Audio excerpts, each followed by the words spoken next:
अब एक तरफ पूरा निजाम इमरान खान को बोल रहा है माफी मांगो, और जेल में बैठा हुआ कैदी नंबर 804 कह रहा है कि माफी मुझसे मांगो। इमरान खान साहब का जो ये ट्वीट है ना, ये बड़ा खौफनाक है। अब पाकिस्तान तहरीक इंसाफ में जो एक सोच पैदा हो रही थी कि हम वफा मत करेंगे, ये करेंगे, वो तो वार दी इमरान खान ने। तहरीक इंसाफ की लीडरशिप कहाँ है? बाहर है।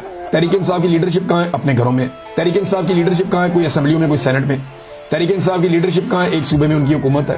तो वो इंजॉय करने के बावजूद वो डरे हुए हैं एस्टेब्लिशमेंट से और मफामत करना चाहते हैं। और एक आदमी जो जेल में है और बदतरीन जेल काट रहा है, रोजाना मार खा रहा है, ज़हनी और जिस्मानी टॉर्चर सह रहा है, और ये टॉर्चर ही है जिस तरह उसको रखा गया इस उम्र में इमरान खान साहब को। तो इन सारी चीजों के बावजूद, अपने खानदान को गिरफ्तार करवाने के बावजूद, बार बार बहनों की गिरफ्तारी होने के बावजूद, चादर और चार दीवारी का तकद्दुस बार बार पामाल होने के बावजूद, अपनी जान को खतरा होने के बावजूद वो आदमी डटा हुआ, वो कहता है डील नहीं करनी इनके साथ ऐसी तैसी। हाँ, मैं माफ कर दूंगा लेकिन माफी नहीं मांगूंगा। ये जनाब इमरान खान साहब हैं, और इससे ये पता चलता है कि इमरान खान साहब आज कहां खड़े हैं।